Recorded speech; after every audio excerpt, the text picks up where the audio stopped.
पैदा किया, वह अपनी कथनानुसार जी उठा। ईश्वर से हमारे लिए प्रार्थना कर। आनंद मना और प्रसन्न हो हे कुंवारी मरियम, प्रभु सचमुच जी उठे। हम प्रार्थना करें, हे ईश्वर, तूने अपने पुत्र हमारे प्रभु यीशु ख्रीस्त के पुनरुत्थान द्वारा संसार को आनंद दिया है। हमारी यह प्रार्थना सुन, ऐसा कर क्या उनकी मां मरियम के द्वारा आनंद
बच्चियों,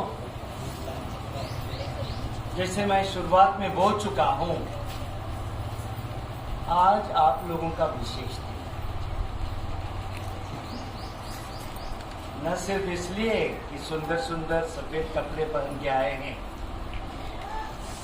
लेकिन इसलिए क्योंकि प्रभु ने आप लोगों को बुलाए हैं।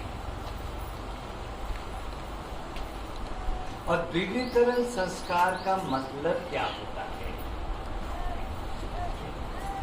द्वितीयकरण का संस्कार का मतलब ये होता है कि प्रभु अपने पवित्र आत्मा द्वारा ये जो 7 वरदान है वो आप लोगों पे उंडेल देगा।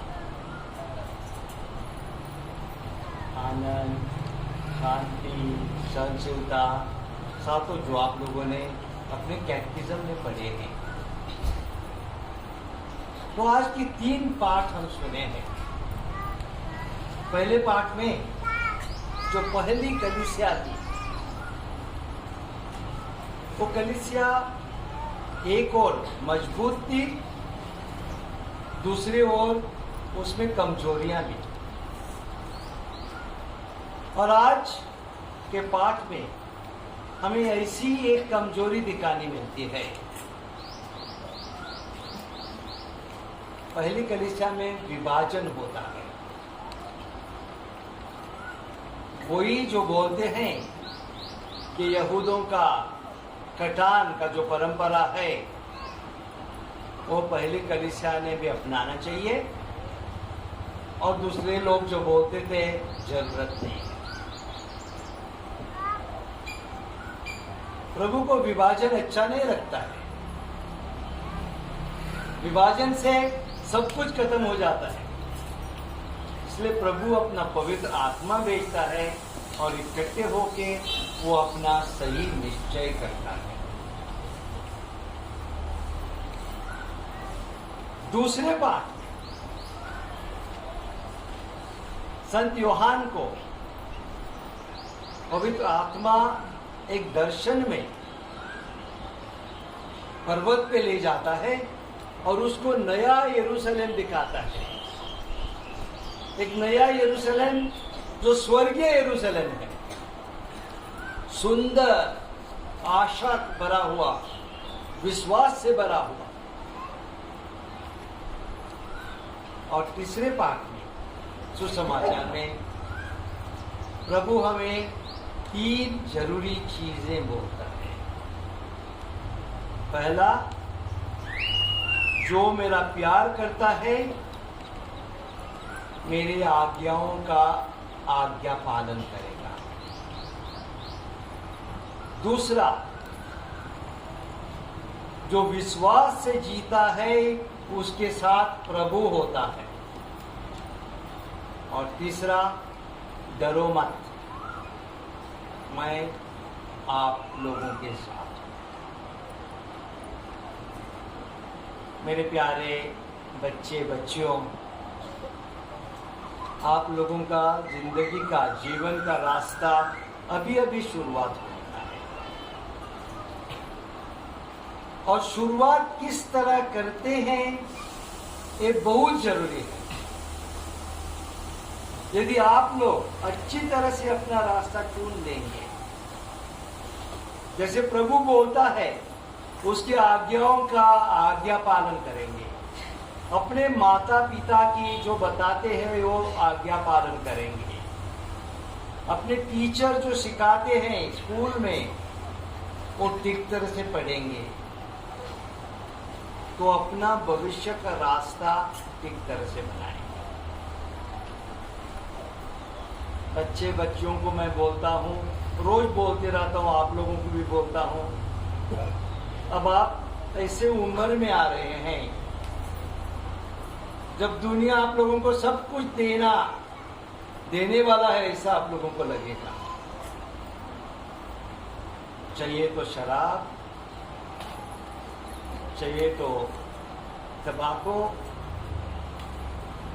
चाहिए तो ऐसे ही मोबाइल पे लेके अपना टाइम खराब करना।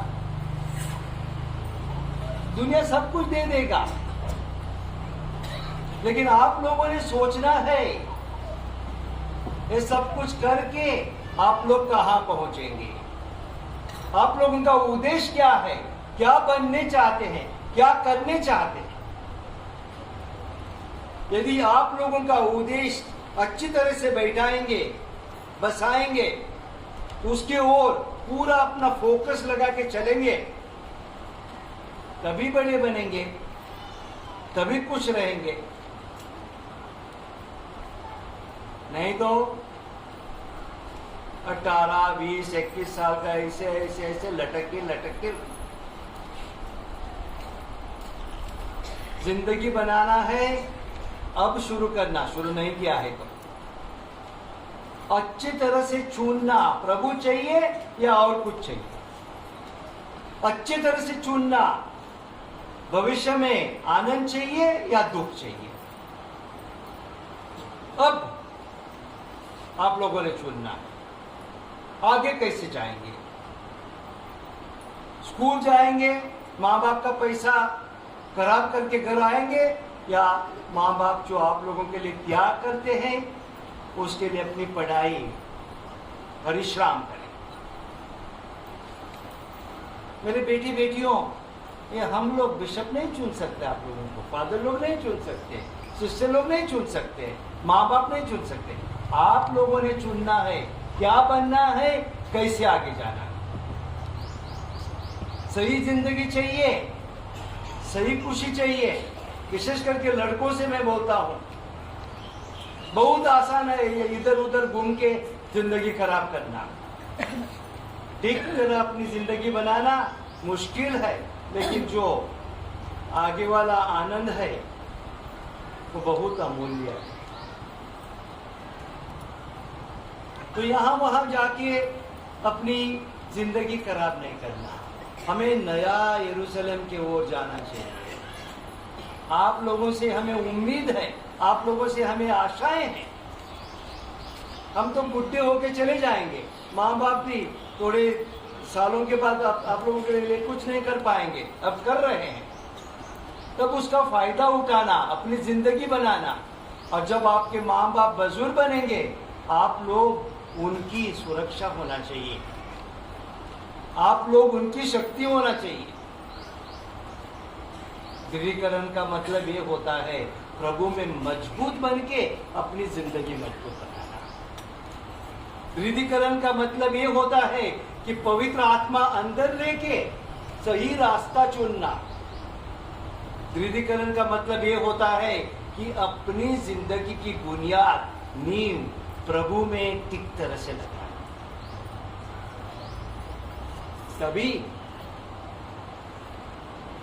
विभाजन करते नहीं, एकता के साथ, पूरी कलीसिया एकता के साथ एक दूसरे को सहायता देते हुए, खराब चीज करने के लिए नहीं। न चलिए आइए मेरे साथ, आइए पीने चलेंगे, मेरे साथ आइए चलो मजा उठाएंगे। ये दोस्ती नहीं होती है। दोस्ती, सही दोस्ती वो होती है जहां एक दूसरे को मदद करते, चलो आगे के रास्ते जा, अच्छे तरह से जाके हमारे परिवारों को हम खुशी लाएंगे। ये मेरा आशीर्वाद है आप लोगों के, आज आप लोगों के दृढ़ीकरण के, कि हमारे हर एक बच्चा बच्ची 105 में से हर एक इतनी अच्छी बने, इतना अच्छा बने कि अपने परिवार को, अपने को और हम सबों को बहुत ही बहुत आनंद और खुशी।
बाद में करो, बाद में करें।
भाई और बहनों, प्रार्थना कीजिए कि सर्वशक्तिमान पिता परमेश्वर मेरा और आप लोगों का बलिदान स्वीकार करे और हमारा तथा अपने समस्त से आपके लिए हे प्रभु, अपने भक्तों की प्रार्थनाएं दयापूर्वक सुन ले।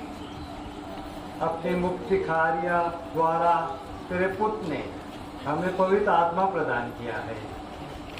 इस बलिदान में भाग लेकर हम अधिक अधिक उन्हीं के अनुरूप बनते जाएं और उत्साहपूर्वक उनका साक्ष्य देते रहे। ऐसी कृपा कर हमारे प्रभु क्रिस्ट के द्वारा। प्रभु आप लोगों के साथ हो।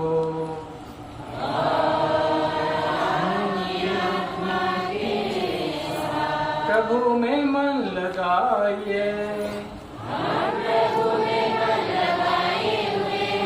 हम अपने प्रभु ईश्वर को धन्यवाद दें। हे प्रभु पवित्र पिता, सर्वशक्तिमान और शाश्वत ईश्वर, यह वास्तव में उचित और न्याय संगत है, हमारा कर्तव्य तथा कल्याण है कि हम सदा और सर्वत्र अपने प्रभु ख्रीस्त के द्वारा तुझे धन्यवाद दे। ये स्वर्ग में आरोहित होकर तेरे दाहिने विराजमान हैं। इन्होंने अपनी प्रतिज्ञा के अनुसार तेरे पुत्र पुत्रियों पर पवित्र आत्मा भेज दिया। इस कारण हम समस्त दुर्गणों के साथ मिलकर अनंत काल तक श्रद्धा पूर्वक तेरा स्तुतिगान करते हैं और निरंतर एक स्वर से गाते हैं।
हे प्रभु, तू वास्तव में पवित्र है, सारी पवित्रता का स्रोत है। हम तुझसे प्रार्थना करते हैं, तू इन उपहारों को अपने आत्मा के संपर्क से पवित्र कर दे। से मृत्यु के लिए सौंपे गए, उन्होंने रोटी ली, तुझे धन्यवाद दिया और रोटी तोड़कर उसे अपने शिष्यों को देते हुए कहा, तो सब इसे लो और इसमें से खाओ, क्योंकि यह मेरा शरीर है जो तुम्हारे लिए बलि चढ़ाया जाएगा।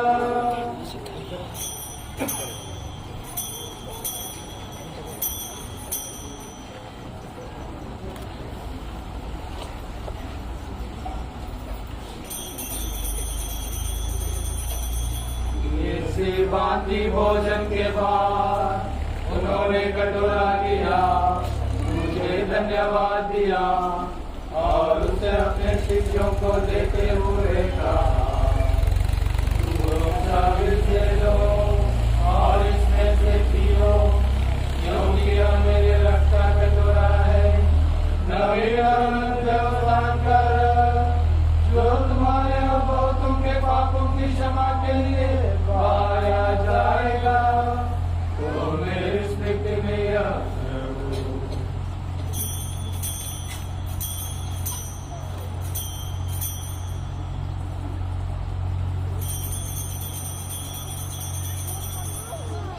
यह है हमारे विश्वास का रहस्य।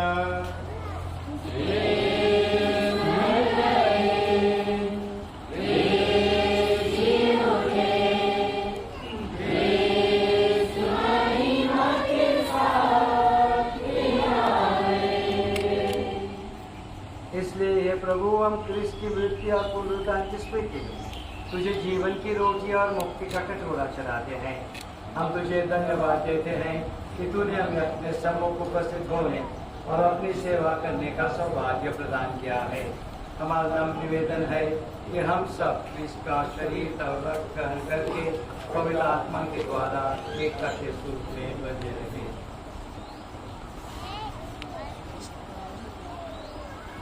हे प्रभु, हमारे संत पिता फ्रांसिस, हमारे धर्माध्यक्ष प्रेरित प्रशासक बिशप थियोडोर मस्करेनस और सभी याजकों के साथ विश्व भर में फैले अपनी कलीसिया की सुधीले तथा इसे प्रेम में सिद्ध बना दे।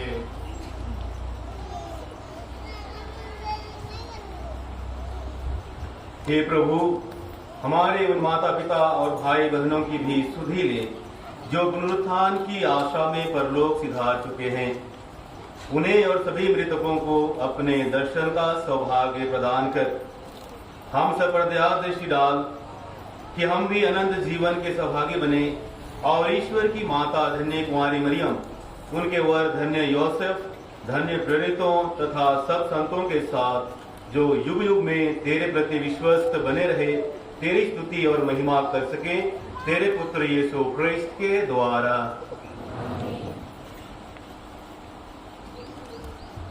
इन्हीं प्रभु के इसके द्वारा सिर्फ पुरोहित गण मेरे साथ गाएगा, आप लोग सिर्फ आमेन गाएंगे। मैं दोहराता हूँ, सिर्फ पुरोहित गण मेरे साथ इन्हीं प्रभु के साथ गाएगा, आप लोग सिर्फ आमेन गाएंगे। प्रभु ख्रिस्त के द्वारा इन्हीं के साथ और इन्हीं में हे सर्वशक्तिमान पिता ईश्वर पवित्र आत्मा के साथ सारा गौरव तथा सम्मान युगन युग तेरा ही है।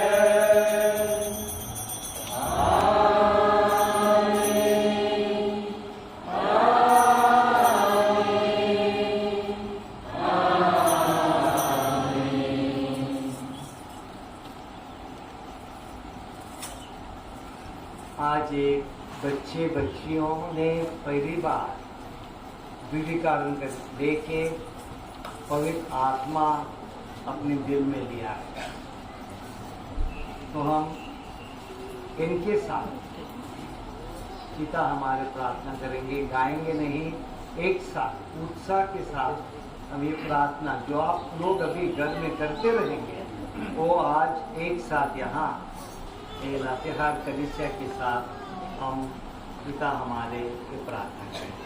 हे पिता हमारे, तेरा नाम पवित्र जावे, तेरा राज्य आवे, तेरी इच्छा जैसे स्वर्ग में है वैसे पृथ्वी पर भी पूरी होगी। हमारा प्रतिदिन का आहार आज हमें दे और हमारे अपराध भी क्षमा कर जैसे हमने अपने अपराधी को क्षमा करते हैं, और हमें परीक्षा में न डाल हे प्रभु, हम तुझसे प्रार्थना करते हैं और हर विपत्ति से सुरक्षित रहे और उस की प्रतीक्षा करते रहे जब हमारे मुक्तिदाता यीशु क्रिस्त फिर आकर हमारे धन्य आशा पूरी करेंगे, क्योंकि तेरा राज्य और तेरी महिमा। हे प्रभु यीशु क्रिस्त, तूने अपने प्रेरितों से कहा है, मैं तुम्हारे लिए शांति छोड़ जाता हूँ, अपनी शांति तुम्हें प्रदान करता हूँ। तो हमारे पापों पर नहीं, अपनी कलीसिया के विश्वास पर दृष्टि डाल और कृपा पूर्वक उसे शांति तथा एकता प्रदान कर। तो युगानुयुग जीता और राज्य करता है, परस्पर शांति अभिवादन कीजिए।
देखिए ईश्वर का मेमना, इन्हें देखिए जो संसार के पाप हर लेते हैं।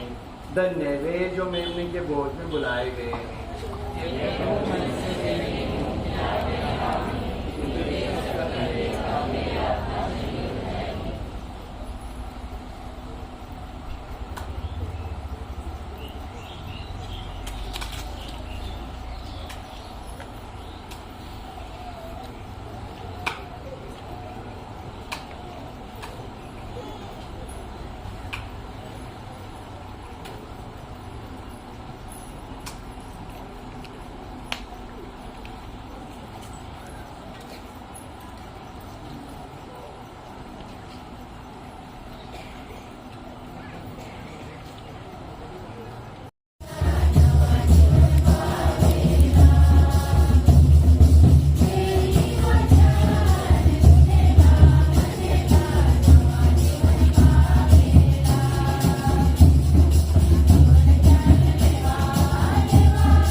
पवित्र आत्मा के द्वारा अभिषेक और उन अपने पुत्र के संस्कार द्वारा पोषित किया है।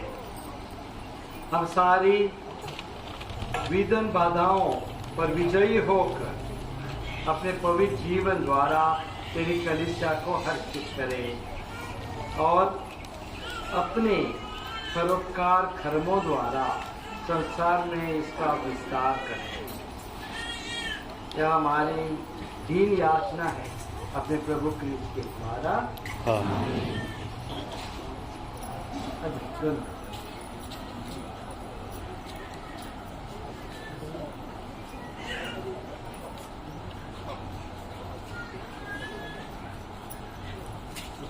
खड़े हो जाए। आप लोगों के लिए एक विशेष आरती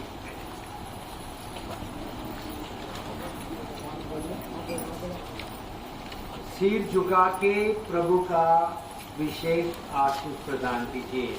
प्रभु आप लोगों के साथ हो। सर्वशक्तिमान पिता ईश्वर आप लोगों को आशीर्वाद प्रदान करे। उसने जल तथा पवित्र आत्मा के द्वारा आप लोगों को नया जीवन दिया है और अपनी दत्तक संतान बना लिया है। वह आपको अपने प्रीत सुलभ प्रेम में के योग्य बनाए रखे। ईश्वर का एकलौता पुत्र आप लोगों को आशीर्वाद प्रदान करे। उसने वचन दिया है कि सत्य का आत्मा कलीसिया में विद्यमान रहेगा। वह शक्ति दे कि आप लोग वित्तपूर्वक सच्चे विश्वास की घोषणा करते रहे। पवित्र आत्मा आप लोगों को आशीर्वाद प्रदान करे। उसी ने शिष्यों का हृदय अपनी प्रेम गीत से प्रज्वलित किया था। वह आप सबको पापों से मुक्त करके ईश्वरीय आनंद के राज में पहुंचा दे। सर्वशक्तिमान ईश्वर पिता और पुत्र और पवित्र आत्मा आप सबको आशीर्वाद प्रदान करे। आप लोग विदा लें, प्रमिसा संपन्न हुआ। हालेलुया।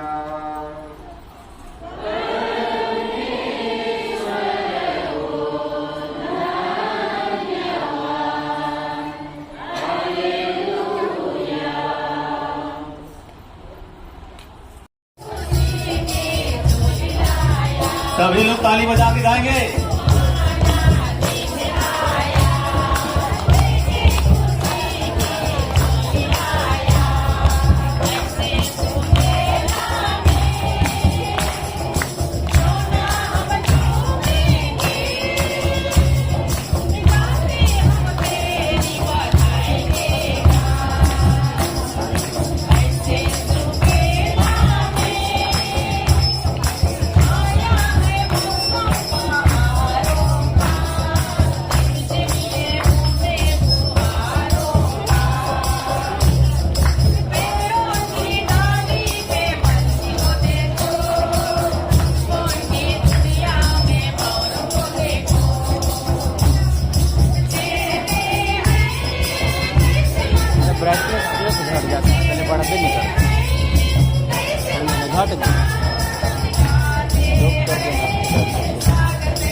ताली बजा। प्यारे भाई और बहनों,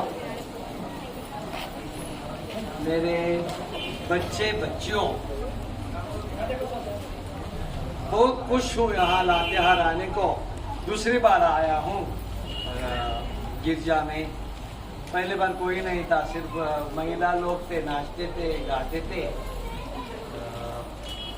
आज आप लोग ध्रुवीकरण के अवसर पर हम यहाँ इकट्ठे हैं। छोटी कलीसिया है, लेकिन प्रभु की प्यारी कलीसिया है। मैं आप लोगों के सामने सिर्फ 2 या 3 मुद्दे रखना चाहता हूँ। पहला है विश्वास। हमारा विश्वास जीने के लिए बहुत मुश्किल होते जा रहा है। चाहे बदलती दुनिया में, चाहे कई कानून जो सरकार बनाते आ रहा है,